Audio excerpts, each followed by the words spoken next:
नमस्कार, मैं हूं ब्रजेश चौक से और आप देख रहे हैं हमारा खास कार्यक्रम अटेंशन। और अटेंशन में चर्चा होगी बहनों पर मेहरबान मोहन। जी हां, लाडली बहनों पर मोहन सरकार मेहरबान है, लगातार उनको उपहार दे रही है। आज से रक्षाबंधन सावन उत्सव का आगाज भी हो गया है। बीजेपी नेता बहनों के बीच जाकर रक्षाबंधन का पर्व मनाएंगे। हालांकि अब मोहन सरकार के उपहार पर कांग्रेस प्रहार कर रही है। कांग्रेस आरोप लगा रही है कि सरकार कर्ज लेकर बहनों को शगुन दे रही है।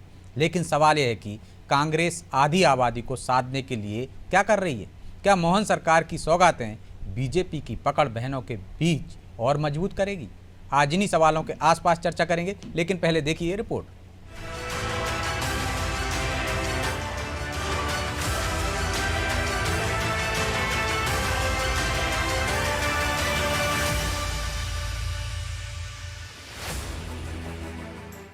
फूलों का तारों का सबका रहना है, एक हजारों में मेरी बहना है, सारी उम्र हमें संग रहना है। कुछ इस अंदाज में सूबे के मुखिया डॉक्टर मोहन यादव ने चित्रकूट में रक्षाबंधन सावन उत्सव का आगाज किया। दरअसल मोहन सरकार इन दिनों लाडली बहनों के साथ अपने रिश्तों को और मजबूत करने में जुटी है। लिहाजा एक के बाद एक सौगातें बहनों को दी जा रही है। इसी कड़ी में अब 17 अगस्त तक रक्षाबंधन सावन उत्सव मनाया जाएगा। इसमें बीजेपी नेता बहनों के साथ राखी का पर्व मनाएंगे और कई कार्यक्रम भी आयोजित होंगे। सीएम डॉक्टर मोहन यादव का कहना है कि सरकार बहनों के सशक्तिकरण के लिए काम कर रही है और चुनाव में किए गए सभी वादों को पूरा करने पर उनका फोकस है। योजना के बाद आपके 1250 तो मिलेंगे ही, लेकिन 10 तारीख के दिन याद रखना, एक साथ 25,000 अलग अलग केंद्र पर ये रक्षाबंधन उत्सव लगातार मनाएंगे और 10 तारीख के दिन एक साथ 1250 तो पहले है ही, 250 और जोड़ करके एक सिंगल क्लिक से 1500 रुपये सबके खाते में आने वाले हैं। ये आप सबको अभी से मैं इसकी बधाई देना चाहूंगा। 10 अगस्त को बहनों को इस बार 1250 रुपए के साथ शगुन के 250 रुपए अतिरिक्त मिलेंगे। लेकिन इन सौगातों पर सियासत भी जमकर हो रही है। कांग्रेस का कहना है कि सरकार कर्ज लेकर लाडली बहनों को 250 रुपए दे रही है। इससे महिलाओं का आर्थिक विकास संभव नहीं।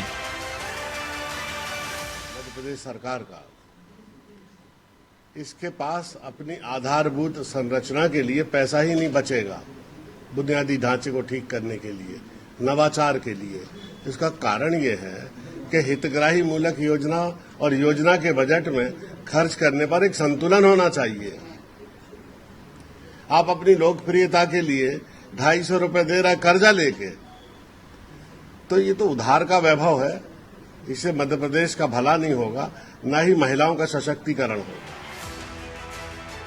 कांग्रेस लाडलियों को लेकर बीजेपी पर आरोप तो लगा रही है, लेकिन सच तो ये भी है कि जिस तरह के कार्यक्रम बीजेपी बहनों के लिए आयोजित कर रही है वो कांग्रेस को करने चाहिए थे, क्योंकि उसे इस तरह के आयोजनों की ज्यादा जरूरत है ताकि वो खिसक चुके महिला वोट बैंक को फिर से अपने पाले में ला सके। लेकिन कांग्रेस की तरफ से आधी आबादी को साधने का कोई प्लान फिलहाल तो नजर नहीं आ रहा। वहीं बीजेपी लाडलियों के बीच अपनी पकड़ को और मजबूत करती जा रही है। ब्यूरो रिपोर्ट, अनादि टीवी।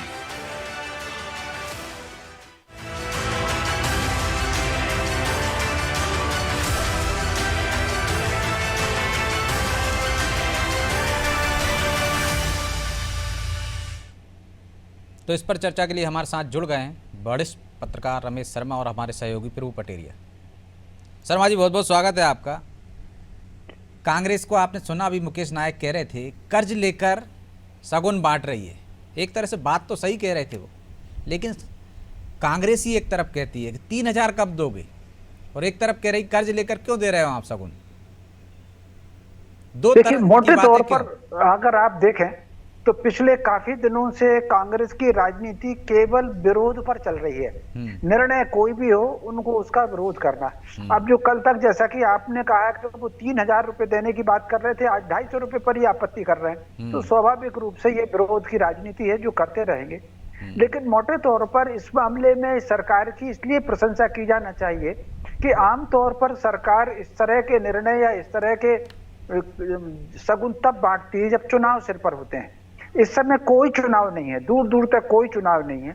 फिर भी अगर वो बहनों के खाते में, महिलाओं के खाते में 250 रुपया अतिरिक्त बांट रहे हैं तो मैं समझता हूं इस मामले में उनकी प्रशंसा की जाना चाहिए।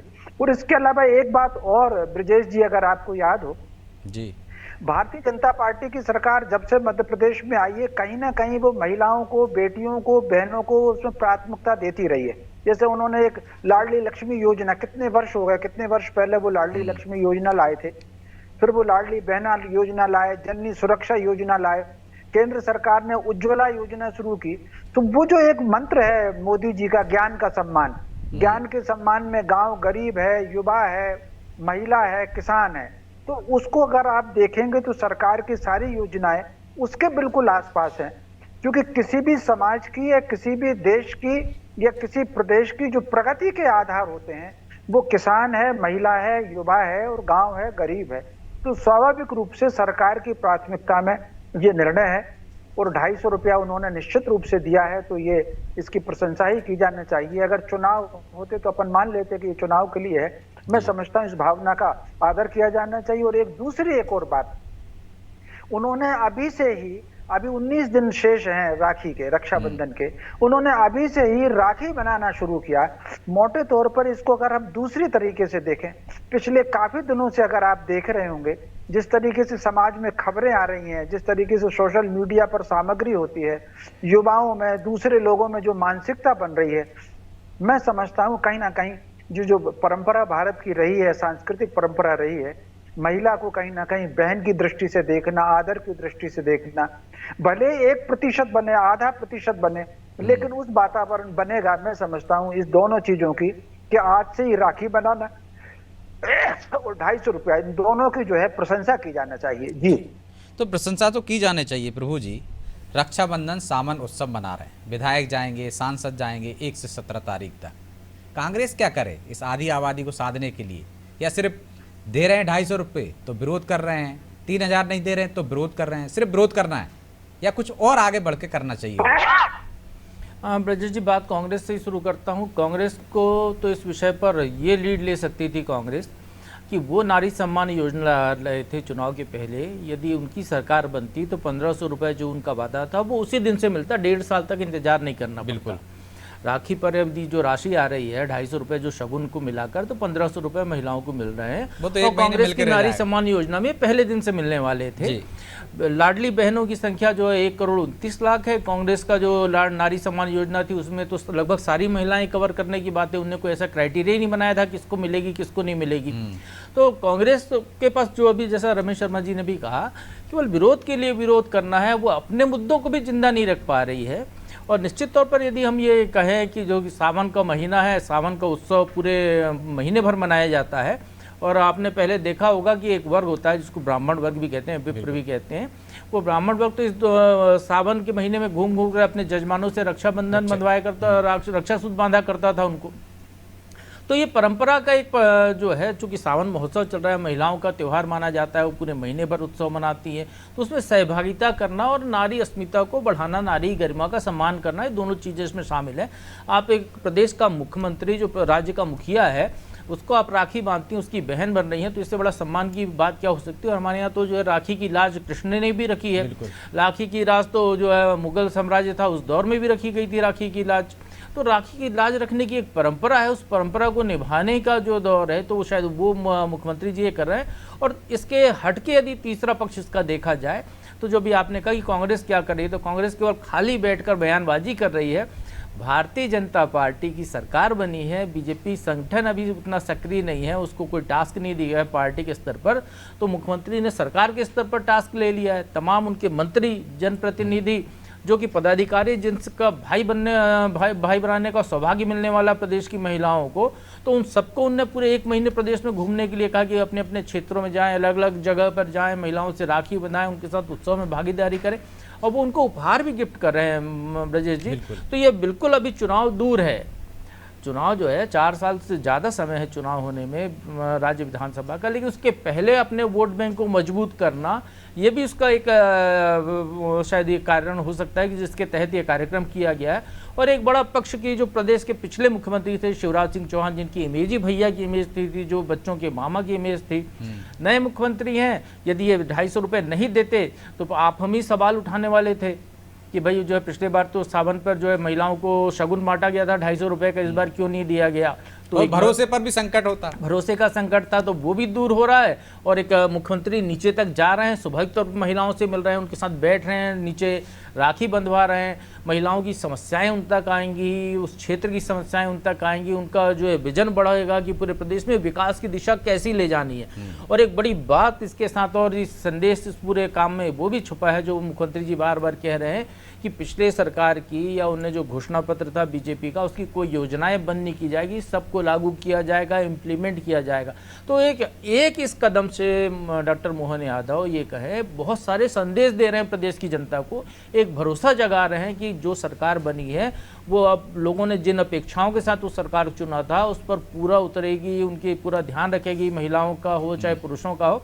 और एक अंतिम पक्ष में वो इसमें और कह दूं कि फ्रीबीज को लेकर अब तो किसी भी पार्टी को सवाल नहीं उठाना चाहिए कि फ्रीबीज को लेकर चुनाव के पहले जरूर जो है सुप्रीम कोर्ट तक मामला गया था, लेकिन फ्रीबीज नियति हो गई है, सवाल उठा रहे थे वही दे रहे हैं ज्यादातर, हाँ, चाहे महाराष्ट्र में देख लो चाहे अन्य जगह, जनता इसको स्वीकार कर चुकी है। हर राज्य में अलग अलग दल की सरकारें फ्रीबीज बांट रही हैं और जनता उसको शहर से ले रही है, कहीं कोई इसका विरोध नहीं कर रहा है, उनके लिए बहुत अच्छा लग रहा है, उससे जुड़ाव महसूस कर रहे हैं। तो ये होता रहना चाहिए और परंपरा आपने जो वादे किए और जल्दी पूरे करें, ज़्यादा से ज़्यादा लोगों को संसाधन दें, अपनी आय के साधन बढ़ाएं और लोगों को बांटें, घर बैठे लोग खाएं, आराम से चिंता मुक्त रहें और शिक्षा और तमाम चीज़ों पर अपना ध्यान दे सकें। ये आपका कटाक्ष था लगता है।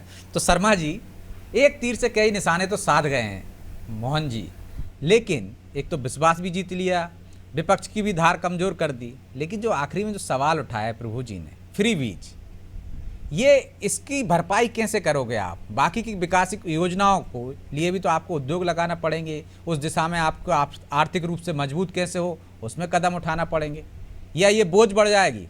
क्योंकि अब तो कोई विरोध करने वाला नहीं है इसका, जो विरोध करते थे वही तो इसको बढ़ावा देने लगे अब तो। देखिए, स्वाभाविक रूप से ये बात तो सही है कि जितनी आप चीज बांटेंगे निःशुल्क में तो उसका तो बोझ बढ़ना ही है, ये बात बिल्कुल सही है, ठीक कहा प्रभु जी ने। लेकिन इसके साथ साथ मैं समझता हूँ वो जो आत्मनिर्भरता का अभियान है वो कागज में ना रह जाए।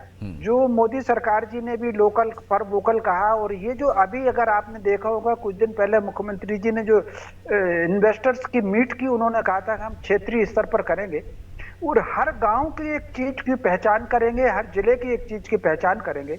और वो जो स्टार्टअप उन्होंने जोड़ा था, तो वो जो लोकल फॉर वोकल वाला जो सिद्धांत था कि स्थानीय उत्पाद पर जोर देना, तो मैं समझता हूँ इन्वेस्टर्स मीट में के साथ साथ वो फिर अगर इस बार आप अगर केंद्र का बजट देखेंगे तो उन्होंने लघु और कुटीर उद्योग की, मध्यम उद्योग की सीमा बढ़ाई है उसको। तो मैं समझता हूँ ये केवल कागज का न रह जाए, इसके स्थान पर यदि राजनीति से अलग हट करके या वोट की राजनीति करने के साथ साथ राजनीतिक दलों के लोग, सामाजिक कार्यकर्ता लोग थोड़ा सा गांव में जागृति लेकर के आए, कस्बों में थोड़ी जागृति लेकर के आए और जो जरूरतमंद लोग हैं उनको कहीं ना कहीं आत्मनिर्भरता की ओर आगे बढ़ाएं। इसमें अगर आप देखेंगे तो राज्य सरकार ने और केंद्र सरकार दोनों ने महिलाओं के विकास की जो योजनाएं, खासतौर से उनको योजनाएं आर्थिक रूप से आत्मनिर्भर बनाने की योजनाएं जो घोषित की हैं, उनका सही क्रियान्वयन हो और वो केवल कागज पर न रहे। क्रियान्वयन होगा तो मान करके चलिए कि उनका स्तर उठेगा, और स्तर उठेगा तो ये जो भार एक अभी हम लोग जिसको कि महसूस कर रहे हैं उसके कहीं ना कहीं कम होगा। अभी तो जो इसका तात्कालिक जो लाभ मिलेगा, जो तात्कालिक लाभ अगर आप प्रसंग से हट करके देखें ब्रजेश जी, भारत में महिलाएं हमेशा अग्रणी रही हैं। हम वो नहीं है कि एडम की बाईं तरफ की पसली निकाल करके महिला को बनाना, हम तो वो संस्कृति से आते हैं कि जब परम ब्रह्म तुरीयातीत अवस्था में आए और उन्होंने समय का आरंभ किया। उस समय को आरंभ करके पांचों तत्वों को बना करके जो सबसे पहला सूक्ष्म बनाया वो नारी का बनाया और कहा कि तुम मेरा प्रतिरूप हो। इसलिए वो जो अग्रणी रही है, तो लेकिन पिछले 1000 वर्ष में उसका जो मनोबल तोड़ा गया है, जो दमन हुआ है, मैं समझता हूँ इस तरह की योजनाओं से उसका थोड़ा सा मनोबल बढ़ेगा।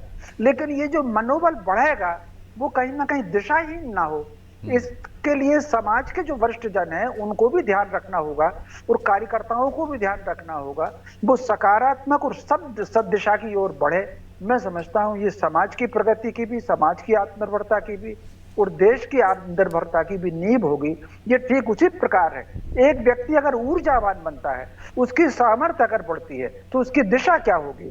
अगर उसकी दिशा सही है तो वो मान करके चलिए कि उसका सबको लाभ मिलेगा।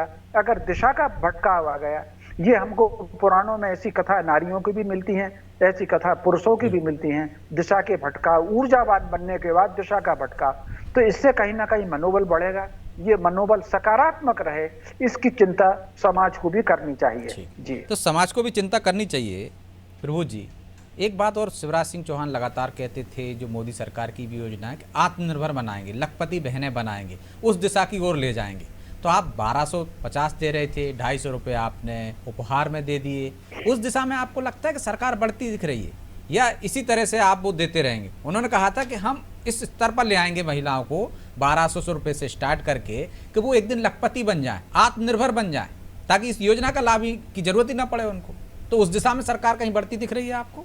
अब रजत जी, मुझे कहने में कोई अतिशयोक्ति नहीं है कि केंद्र सरकार की जो लखपति दीदी योजना है उसकी जनक ही मध्य प्रदेश है। बिल्कुल। जिस पिछली सरकार का आप जिक्र कर रहे हैं, शिवराज सरकार के दौरान वो कई बार मंच से भी इस बात को कहते रहे, सेल्फ हेल्प ग्रुप महिलाओं के बने हैं कई जिलों में हमारे यहाँ, और उनमें इतना अच्छा काम हुआ है कि महिलाएं लखपति हो चुकी हैं, कई जगह लखपति होने के कगार पर हैं। तो निश्चित तौर पर उन महिलाओं को एकजुट करके उनको काम धंधे से लगाकर उनको सक्षम बनाने का जो दिशा में जो प्रयास है, वो प्रयास, यही कॉन्सेप्ट जो मॉडल है मध्य प्रदेश का, वो पूरे देश में लागू करने के बाद प्रधानमंत्री ने कही है।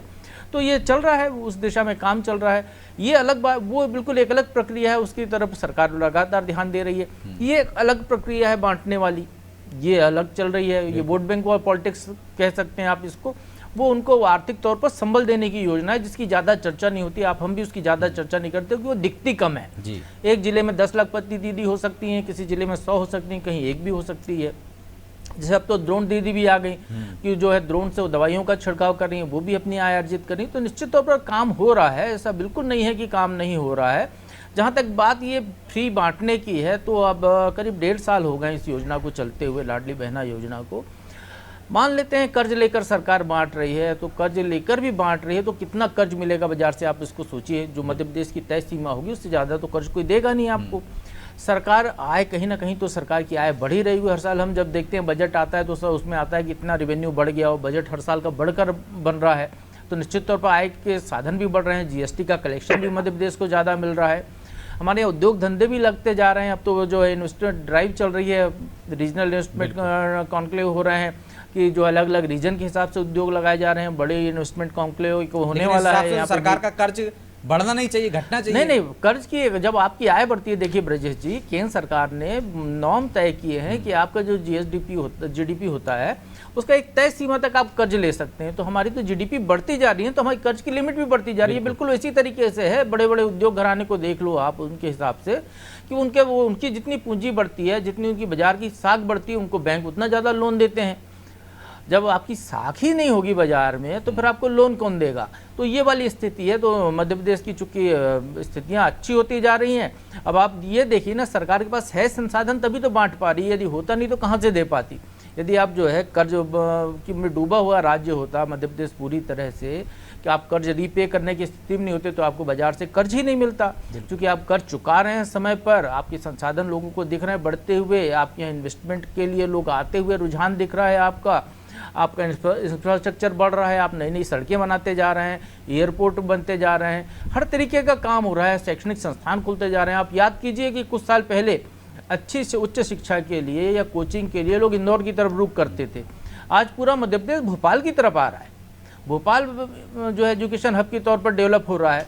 और भी जगह ऐसे काम हो रहे हैं, जिलों जिलों में मेडिकल कॉलेज खुल रहे हैं, डॉक्टरों की संख्या मध्य प्रदेश में बढ़ रही है। और भले उनको सबको सरकारी नौकरी नहीं मिले या ना करें, वो यदि अपना प्राइवेट क्लिनिक खोल कर भी बैठे हैं तो कहीं ना कहीं तो आय अर्जित कर रहे हैं। मेडिकल टूरिज्म बढ़ रहा है, हमारा अपना टूरिज्म बढ़ रहा है, आय के संसाधन लगातार मध्य प्रदेश के बढ़ रहे हैं सरकार के।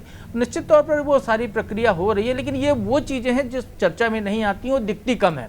ये जब कोई बताता है तब एक दिन चर्चा में होती है, उसके बाद हम भुला दिए जाते हैं। हमको वो याद रहता है जो दिखता है कि भाई इस महीने लाडली बहना का पैसा 5-10 तारीख को आना था, अभी तक नहीं आया। एक दिन यदि लेट हो जाए तो आप देखिएगा कि तूफान मच जाएगा, लेकिन एक दिन पहले आ जाएगा तो हलचल नहीं मचेगी। तो बिल्कुल ऐसा मामला है। तो सावन में जिस तरह की हरियाली होती है वैसी हरियाली दिख रही है, तो बेचारी कांग्रेस करे क्या शर्मा जी कि वो आधी आबादी को कैसे साधे, क्योंकि यहाँ तो भरोसा और मजबूत करने की दिशा में सरकार बढ़ रही है, तो फिर उनके लिए तो कोई रास्ता ही नहीं बचा, तो विरोध करना ही पड़ेगा। निश्चित रूप से बात आप ठीक कह रहे हैं, लेकिन कहीं ना कहीं कांग्रेस को अपनी स्थिति मजबूत करने के लिए अपने आधारभूत कारणों पर उनको विचार करना होगा। कहीं ना कहीं कांग्रेस अपने मूल सिद्धांत से पीछे हट रही है। कहने के लिए हम ये मान सकते हैं कि पिछले लोकसभा चुनाव में उनकी सीटें बहुत ज्यादा मिली, लेकिन सीटें बढ़ने का कारण क्या रहा? जिस सिद्धांत पर वो काम करते थे, वो एक राष्ट्र स्वरूप पर काम करते थे। वो कहते थे कि न जात पर ना पांच पर मोहर लगेगी हाथ पर। इस बार अगर आप देखेंगे तो विभाजन की सबसे ज्यादा राजनीति अगर आप देखेंगे उत्तर प्रदेश, राजस्थान, हरियाणा में, बंगाल में, तो वो विपक्ष ने ज्यादा की है विभाजन की राजनीति। तो कहीं ना कहीं कांग्रेस को अपने मूल चिंतन पर लौटना पड़ेगा। वो जो मूल चिंतन उनका था कि सारे लोगों को साथ लेकर के और नीतिगत उनको विचार करना पड़ेगा। और कल तक वो जिनका विरोध कर रहे थे, जो उनका विरोध कर रहे थे, कहीं ना कहीं सत्ता उनके अब केंद्र में आ गई है। तो कहीं ना कहीं उनको इस आधारभूत तरीके पर विचार करना और कार्यकर्ता को सक्रिय करना। इस समय अगर आप कांग्रेस को देखें तो ज्यादातर वो वक्तव्य पर और मीडिया पर और सोशल मीडिया पर इस पर आकर टिक गए। दूसरा, कहीं ना कहीं आधारभूत तर्क और शोर, जो किसी ने कहा है एक झूठ को 100 बार बोलो। एक उदाहरण के लिए, अब तो चूंकि चुनाव खत्म हो गए, वो जिस तरीके से उन्होंने कहा कि संविधान ही खत्म हो जाएगा और आरक्षण भी खत्म हो जाएगा, ये जो इन्होंने कितनी तरह की जो बातें हैं, मैं समझता हूँ ठोस बात कांग्रेस को लौटनी पड़ेगी। किसी एक ठोस नारा दें, जैसे मान लीजिए इंदिरा जी के समय ठोस नारे आए थे कि जात पर ना पात पर मोहर लगेगी हाथ पर, एक लाइन का नारा। एक आया कि इंदिरा जी को लाओ और देश बचाओ। एक बार नारा आया कि हम 100 दिन में महंगाई कम करेंगे। वो जो एक लाइन का, एक पंक्ति का जो नारा है, जो पब्लिक को अपील करे, उसकी तरफ कांग्रेस को लौटना और कार्यकर्ता को। लेकिन कई बार नारे कई बार उल्टे भी पड़ जाते हैं। अब की बार 400 पार। जी जी जी। अब ब्रजेश जी मैं एक लाइन में कहूंगा, ब्रजेश जी मैं एक लाइन में कहूंगा, जो आपका सवाल था भाई साहब से, कांग्रेस डॉक्टर गोविंद सिंह का जो अतिक्रमण है उसके खिलाफ कार्रवाई के खिलाफ तो जंगी प्रदर्शन करने जाती है, जनता के मुद्दे पर प्रदर्शन नहीं करती है। महाकाल लोक की जो मूर्तियां टूटकर दोबारा बन चुकी हैं, जो मुद्दा पुराना हो गया, अब अस्तित्व नहीं रहा उनका, उसको लेकर प्रदर्शन करने की तैयारी करती है।